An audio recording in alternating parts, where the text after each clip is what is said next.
So ever found yourself between being afraid and being brave? Well, in 2019, I was so afraid, just trying to break free from this mind-controlling religion. When I finally broke free, it was actually during the pandemic. So I faced a mental health crisis alone without a community, and now I'm a life coach and speaker, but guess what?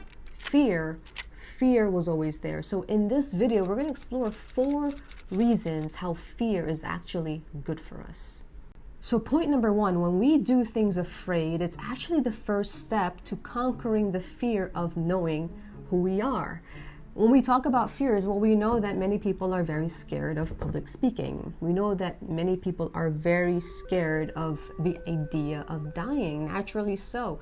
But I believe that there is this unspoken fear that many people have that many people do not admit, and it is the fear of knowing who they truly are. Why? Is because many people are very scared of judgment. People are going to be judging them, or some people are very scared of losing their community. I was one of them. Those are external factors of fears, and those are things that we really don't have control over. You know, people are going to say and do whatever they want. We don't have control over that. And later, I'm going to share the time when fear pulled me out of a very painful situation. But if those are external fears, I believe that there is really a deeper internal fear, and that's the fear inside. And this fear inside of us truly stops us from living authentically. And to me, this is the most important. But the good news is you actually have control over this fear. Because when we think about it, the opposite of fear is love. And so we have to start learning how to love ourselves, because this inside fear is there because we do not know how to love ourselves. But how do we start learning to love ourselves when we don't even know who we are? I mean, have you ever loved someone you didn't know? Well, probably not. But we have to start somewhere. You know, I didn't automatically love me, because I didn't know me. And how can I love someone I didn't know? I don't even think I liked me, because I knew the amount of hurt that I was causing people because of making that decision to leave. But I was at least interested, and I had the desire to know a little bit about who I truly am. And so sometimes it doesn't start with self-love. Sometimes, if you're lucky, it starts with self-like. Or maybe you're like me.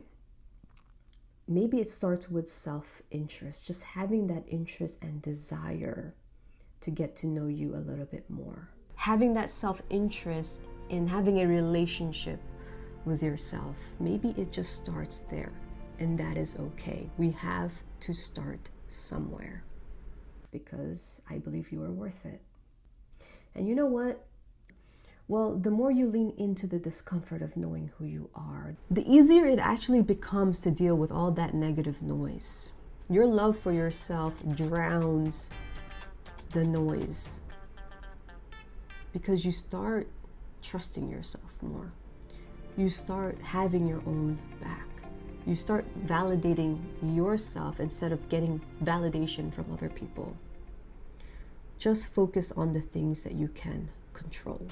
And the second point is that when we do things afraid, well, we're not always going to feel confident, right? And that's why most people quit before they start. When there's fear, it feels so risky. And so people, they want to get everything ready. They want everything to be perfect, hoping for the perfect outcome. And this used to be me. I used to have analysis paralysis. I used to keep getting ready before starting. But let's be real here. Life isn't about perfection. Life is really about progress. If you really want to become a dynamic human being, you have to let go of perfection. Just start afraid. Because another good benefit that I realize of just starting afraid and just doing it anyway is that it collapses time. Meaning you're going to get to your destination faster. You're going to save so much time because you started. Yeah, it might feel a little messy at first because it's unfamiliar, it's a little scary. But doing things afraid is really all about speed. But why would we do things scared if it doesn't promise us the perfect outcome? right?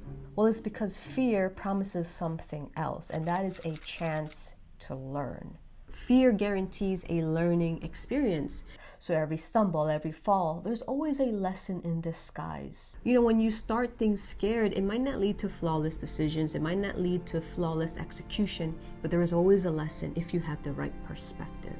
It will shape you and mold you to become a very resilient person. And so to me, life is a classroom, and well, fear is just a teacher. I remember during the pandemic, like many people were going through mental health crisis. I was one of them, and it was pretty severe because I had so much fear trapped in my body because of my situation. You know, I was just fresh leaving a doomsday cult, and then the pandemic hits, and then everyone around me, including the media, was like the perfect storm, because even though I had left my relationship with the cult or that situation I was trapped in, just because I was physically out, it doesn't mean that I still wasn't mentally in or emotionally still trapped or in. I was pretty much anchored, and I still had those belief systems. So not only did I have this trauma running through my body, but I had no community.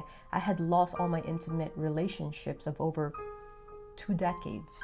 And then all of a sudden, fear shuts me down. I remember, like, I had such a difficult time talking. There were days when I just wanted to vomit, and my face just completely went rigid. Like, it was super stiff, and I had inflammation in my body. This is how fear was showing up in my body. Fear was ultimately dominating me. I had a very unhealthy relationship with fear. And of course, when there's fear in your body, and if it's so unhealthy, you have no clarity. And so I kept even wrestling with the idea of, like, should I go back to this comfortable lifestyle of conformity? Or should I go into the unknown, lean into the discomfort, and choose individuality, choose myself for once? And so why am I telling you this story? Because in hindsight, fear really pulled me out of that painful situation. It made me realize how much my mind was programmed and controlled. And so in order for me to go from mental fear to mental freedom, I had to really lean into the discomfort of self-exploration, of exploring my individuality so I could let go of conformity. You know, I would rather have that painful fear of self-discovery than the comfort to conform again. And wait till the end, because I'm going to tell you how you can start having a healthier relationship with fear. You know, I used to feel that fear was like this inconvenience. I used to tell myself, man, you know, if I wasn't so scared to do that thing, I would have done it already. Right? I mean, does this sound familiar? And so we start to think that fear is the problem, like it's the thing in the way and not us. And so I have really come to see it a little differently. So now to me, fear is like an inconvenient truth. Like, it pops up unexpectedly and kind of nudges me, hey, Aubrey, you know, this is something that you kind of need to work on a little bit more. I can just tell myself a different narrative. I can say, well, oh, fear is here because it knows that I can handle it. Oh, fear is showing up because there must be an area where I need to show up for myself a little bit more. When fear shows up, it's because I usually lack confidence. And so I have to recall the times when I did step into my power. And that usually gets me going to do the action, do that thing that I was actually scared to do, because now I've provided evidence that I was bold and confident. So fear to me is almost like a reminder of what I am capable of doing. And if fear isn't going anywhere, well, we have to learn how to coexist with fear. You can start asking yourself some questions like, what is my current relationship with fear? And what is fear telling me I need to work on? And so when we start to change how we see fear, we start to change how we feel about fear in our body. And so our relationship with that emotion becomes healthier. When we do things even though we're scared, we start to realize that this isn't a one-time deal. Facing our fears isn't just something we do once and we're done. It's a journey. It's a continuous process. But guess what? The more that we do it, the stronger we become. But what if you're still struggling to find the strength to live your truth? Then my next video is for you. So you can start really breaking free from the things that are holding you back. So you don't want to miss out. So always remember, my friends, to own your story, own your power, and live your truth. I'll see you there.